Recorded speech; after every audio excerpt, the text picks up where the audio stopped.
Welcome to episode 2, which we have entitled Curiosity, Listening with Your Ears and Your Life. Today we're going to lean into this idea of listening and listening well, all rooted in an attitude of curiosity.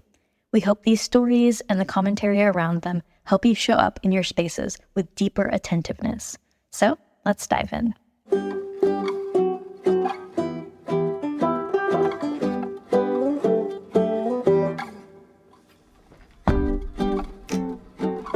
The mindset with which you come into the environment really helps you.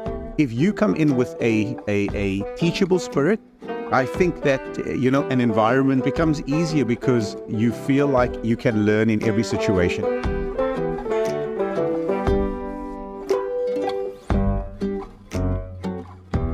If we're honest, listening and listening well can be difficult. It requires an attentiveness and a pace that is much slower and more focused than we're used to. Whether you're in a culture you've been in your whole life or stepping into something entirely new, there is a level of intentionality needed to listen well. And for David and Karis, listening well in the UAE started by changing their attitude.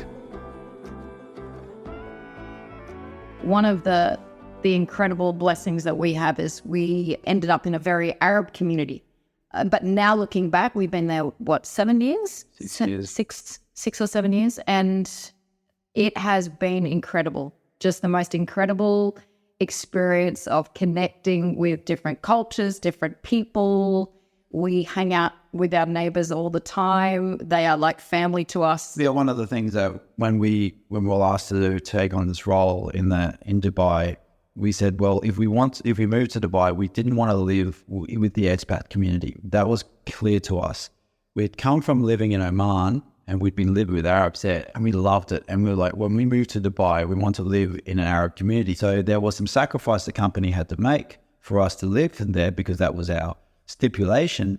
And by making that stipulation, it planted us in a community we didn't mean to be in, but has just been absolutely incredible ever since we've been there. If you're going to be part of a community, particularly if you are the minority, then you need to have to kind of figure out what are those unwritten rules.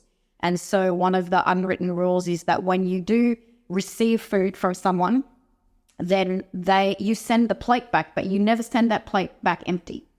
And so you fill it with something else, which I think is just, again, a beautiful part of the culture within which we live. And so if you choose to kind of put on your own Western hat and say, no, this is not part of my culture, then you're probably not going to be included in their community, if that makes sense. I don't think it means that you need to deny your culture, though. It's a balance, right? You're not morphing into being someone different, but you're still accepting those community rules that will not burn bridges and cause offense. And I think it's really the test is if it's honoring, then absolutely.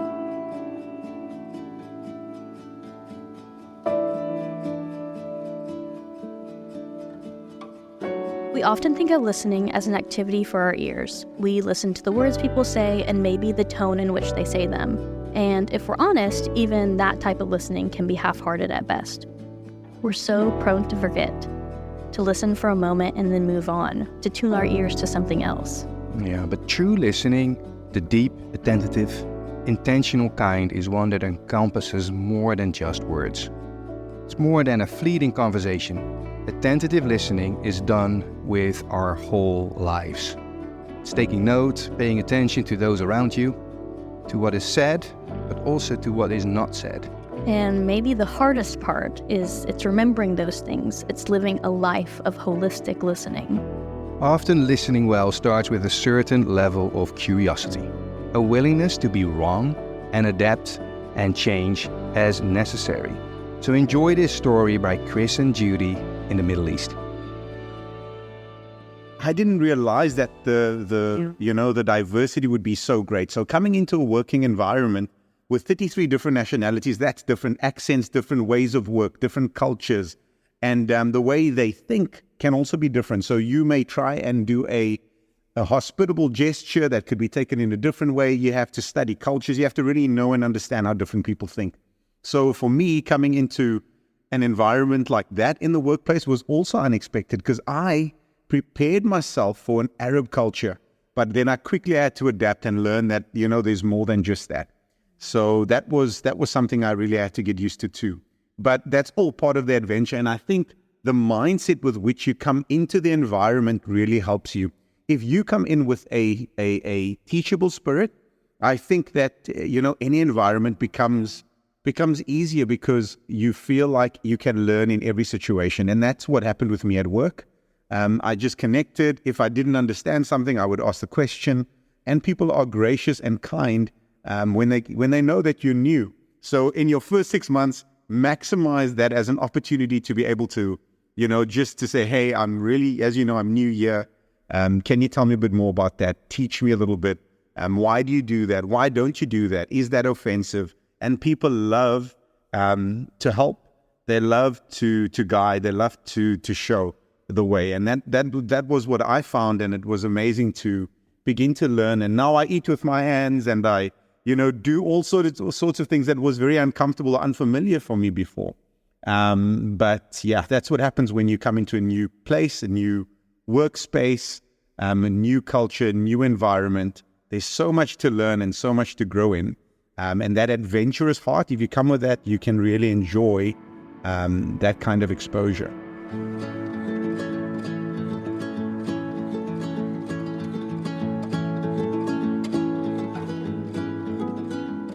How willing are you, how willing am I, to ask questions? Do we bring curiosity into our conversations? Do we slow down enough to pay attention and seek to learn from those around us? Sometimes we simply move too quickly to truly learn. One thing that makes this extra difficult is how easy it is to become distracted. The world is busy. There is so much to listen to. Jake Ayers, mayor of the small town of Hogansville, knows all about that. I think especially as business owners or small town business people, depending on what types of businesses that you run, most entrepreneurs have tunnel vision, right? And they, because they're building something, and so it's their time, it's their effort, and a lot of people don't necessarily, we live in a world, right, where there's so much noise coming at us, and we have to intentionally fight like all the voices coming into our head. And so I think the result of that is oftentimes people want to just not listen to what's going on around them. But as it pertains to our community, I've definitely seen multiple times where just setting my own opinion, setting my own ego aside and saying, you know what, I need to stop and listen to what this person has to say. And by doing that, just by being willing to listen, I found that it can be very impactful, not just for me and what I'm trying to do, but for the community as a whole. And part of that is if we're willing to listen, we're willing to see and hear other people's opinions, other ways of thinking. And this has become significantly true as I stepped into my role as mayor. I think as a private citizen, being frustrated with the people around me, I just had a tendency, you know what, it doesn't matter what he or she says, we're just going to do what we know works and we're going to do it well. And if we run over 4 or 5 people in the process, it is what it is, right? Like that's the attitude that you have to fight. And that's what you naturally want to do sometimes, especially if you truly think that you're doing right. I'm a relational person at heart, right? And so I typically tend to try to approach things from a relational equity standpoint, meaning I'm not just going to run over a lot of people. However, when you do it day after day, year after year, and you just have naysayers, sometimes it's hard. Going to a specific story is that the people of Hogansville did not trust the city leadership. They did not trust because they didn't have the opportunity to have conversations with them. And so if you had a problem, let's say it was a problem with your utility bill or a problem, there's a sinkhole on your street and it's been there for 3 years and no one's done anything about it, right? But there was no proper channels of being able to voice your issues to the city. And so imagine that for 10, 15, 20 plus years, people just completely lost faith in our city leadership. So one of the very first things that I implemented when I became mayor was being very intentional at every single one of our council meetings to give people an opportunity to just come speak. Most of the time in a public meeting setting, and quite frankly, I've moved this direction because it's tough, you do have to give people the opportunity to share the things they're struggling with. And in a community where that hasn't happened in a long time, just simply saying, okay, at the end of every single one of our council meetings, I'm going to get any individual that wants to talk, share their concerns about anything, you're going to have 5 minutes. I can't promise you an answer on the spot. I can't promise you a solution. And more than likely, I'm not going to respond and go back and forth with you. However, you will get the opportunity to speak, and you will get the opportunity to share your issues. And we did that week after week. So we had one lady that voiced her opinion, and she said she had been saying this for years and years, and no one had ever done anything, but people drag race up and down her street, and so there's just, young kids around, and people are speeding up and down her street, and no one has ever done it. Police won't do anything. City won't do anything. So up the road was an intersection. And so we just started talking about, okay, well, what if we just started putting stop signs? We did it. It created all kinds of problems. I ran 1 or 2 of those stop signs multiple times because you forget that they're there because you're implementing new laws, right? However, over the period of about 6 months, people began to stop. People began to realize that they were there. And that speeding issue and that drag racing issue became obsolete for that lady, for that woman who lived on that street. And so that's a very small example of how practically in this scenario as the mayor, you provided an opportunity for people to share their issues, and then you figure out how to, be a part of the solution.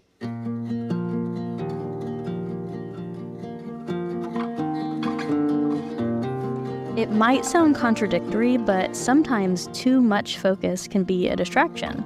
Sometimes, like Jake alludes to, we can become so focused on one thing that we miss out on so much more. When we allow ourselves to listen wider, we can more clearly see all of the doors that God has in front of us, our entire scope of influence. And for Jake, he had to learn that sometimes making people feel heard is just as important as problem solving. We may not be mayor, but listening is an accessible place to start for all of us. It doesn't have to be extravagant. You may not have to create spaces to listen like Jake did. Sometimes you just need to show up in what's already happening. For Karis and David in the UAE, they did exactly that.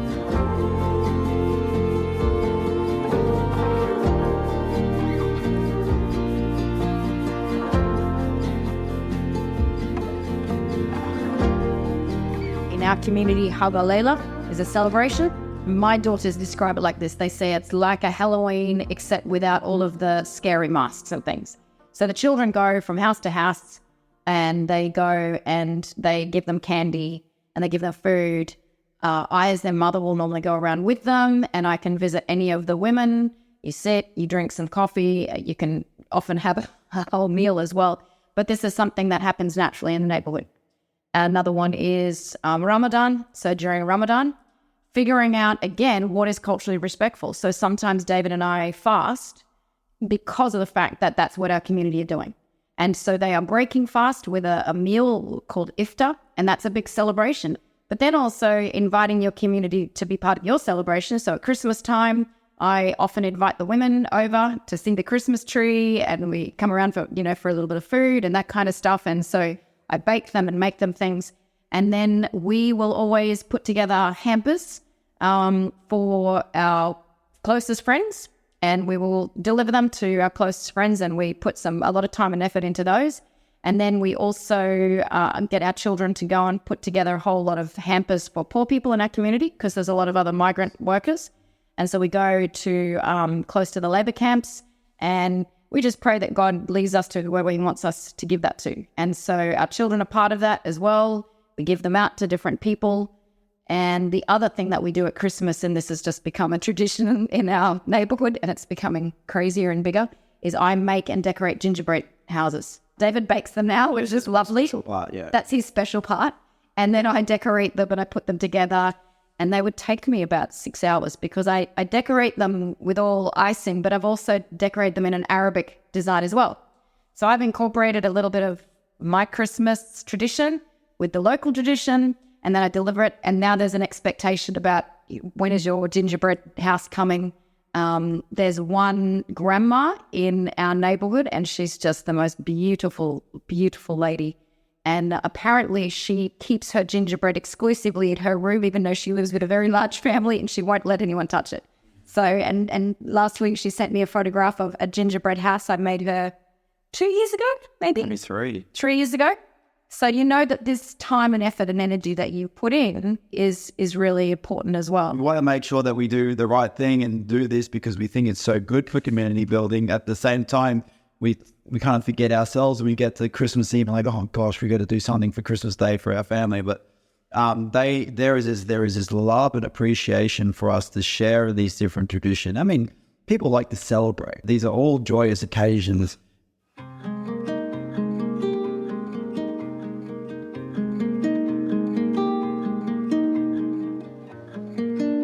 Life is happening all around us. And when we show up with our full selves, listening with our lives, people feel valued. They feel heard.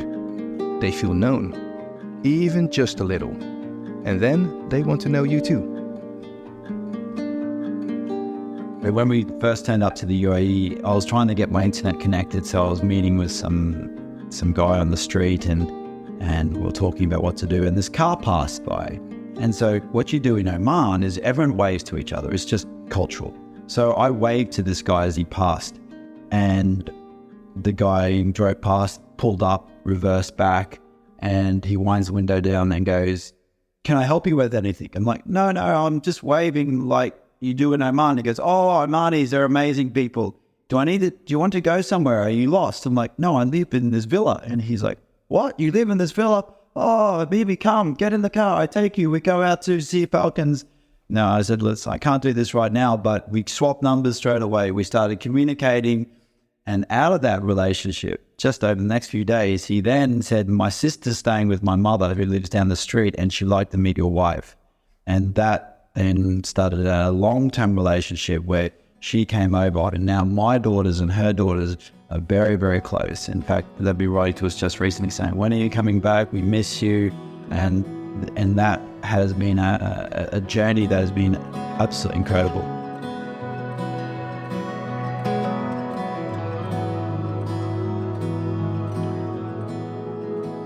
Who would have imagined a friendship would quite literally be started by something as simple as a wave? This moment could have easily been just a passing moment of politeness, but instead it grew into something more. And I feel like so many friendships like this one start by us simply slowing down, taking just that little bit more time than we usually would, moving a bit slower through our moments. Even if we don't have all of the answers or always know the right thing to say, sometimes our presence is enough. And this next story in Guatemala, Samuel learned exactly that. Yeah, we had some deeper nonverbal connections too. And I remember that boy whose girlfriend broke up and he just looked like a mess. And so I just asked him, "How are you doing? You don't look back," like, in very simple Spanish. And he broke down and just cried on my lap, basically. A lot of sniff and I couldn't speak much to him. I couldn't give him advice. I couldn't say anything because of my language. So I just patted his back and said, I know. Just that for maybe 10 minutes. And that was all he needed. Just someone who holds him, and, they really didn't have any of that. This story is proof that sometimes listening is all someone needs. You don't have to have the right words to say. Sometimes your presence is enough. That is so freeing. So let's invite the rest of the team in on this conversation. Oh, I feel like all of those stories were so different. Yeah. First of all. Yeah. And from obviously very different people, very different outlooks on life, very different places that they're living. So you kind of get such a wide variety in one episode. Yeah. I feel like it shows how necessary community is and how universal it is. Yeah. Everyone needs community, and community can look so different in different situations, but it's still necessary everywhere. Yeah, it's very much necessary. And I feel like if you're presented an opportunity to get connected with someone and be in community with someone, don't pass that by, because that could be one of the most pivotal changes or moments in your life going forward. So that's something to always keep in mind. I also like how the curiosity sometimes comes from an unexpected angle. Yeah. Because I was kind of more like, okay, how can I be more curious? But the story of David with the waving, actually somebody else got curious, like, why do you wave? Do you help? And so, I don't know, there's something really authentic in that. He just, I just wave and I do that, and that sparks curiosity, and then they become best friends. So, yeah, beautiful. Yeah, and there's also like a level of, like, I don't know if I waved at someone and then they were like, oh, do you need help? I don't know if I would continue that conversation. I would be like, no, thank you. This was a misunderstanding. But like the willingness to be like, oh, like there's a potential here for something more. Yeah. So even if he didn't go out of his way to start the conversation, but being willing to let it keep going and then letting something flourish from there, I thought was really cool. Yeah. Which I feel like is helpful too for someone who's a little bit more introverted.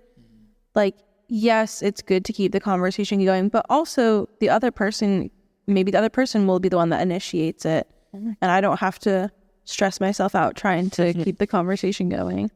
So what did you guys think of the idea of like listening with your life? Like it being more than like just something you do with your ears? Yeah. Because I think one thing I really liked is Karis. All of her stories really did focus on like doing and showing up and like Halloween and Ramadan and things like that. She wasn't necessarily like sitting and listening and being that shoulder to cry on, like we heard in another story. And so at first I was like, oh, I don't understand like the listening, like the practicality for like a listening subject in this. But when you really think about it, like this idea of listening with your life, being aware of what's happening around you and leaning in. I feel like that helps you be so much more intentional, because hearing these stories, especially of the mayor, his name was Jake. Yeah, Jake. Yeah, hearing the story of Jake, I just wouldn't have thought to, like when I'm doing my job, I'm just doing my job. I'm not thinking about other people necessarily. But when you take the time to listen, it makes you so much more aware of what's going on around you. And then you're able to step into more intentional community. Yeah, I was thinking that too. He used the word tunnel vision, and I suppose typically when you move somewhere, it's maybe for your job. So I'm on a mission. Yeah, I'm going to do this job. And so you get into this tunnel vision and you forget to see what else could be added to that you've got so much more to offer than just your doing your job. Yeah. So for him as a mayor, but even for Chris in the place where he moved to, like, I was just expecting Arabs and like, oh, it's actually way more multicultural. And that's just so cool of an example of God will literally use anybody if you're willing. You don't have to even know the language to be used by God. What is like one really practical like next step, maybe just for you, or one practical from this episode that you're like, I want to hold on to that. I want to lean into this more. I want to do these things, or even just think in this way. It doesn't have to be an action, I suppose. I think I just want to be more community minded and listening more, just being more intentional with that. And I think for me, just getting out of my headspace and being more intentional in that time when those opportunities are presenting themselves, instead of just, oh, yeah, okay, and continuing on throughout my day and with my task at hand. I think just being more intentional, slowing down in a sense, and just welcoming those moments that are presented to be in that community and to get to know someone and to just grow in that sense with someone else as well, and just do life hand in hand together. I like that point of getting out of your head. Yeah. Because I think every story we just heard like would have been stopped if someone just got too in their head about like, this is going to be uncomfortable. Yes. This is going to be too big of a lift. This is going to be so weird for me to participate in Ramadan with my neighbors, for me to hold this guy that I don't speak his language, you know?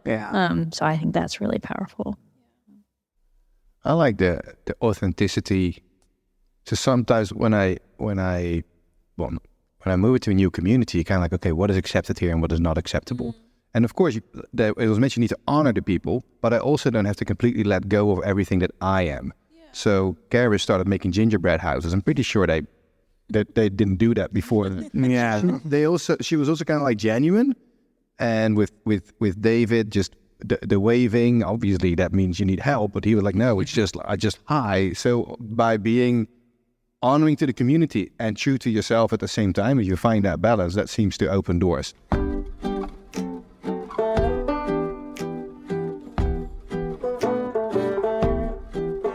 This episode is a challenge to all of us to live more present lives. We'll be going even deeper into the idea of presence in our next episode, discovering what it means to truly take part in our communities. But at the end of the day, these episodes are just the beginning.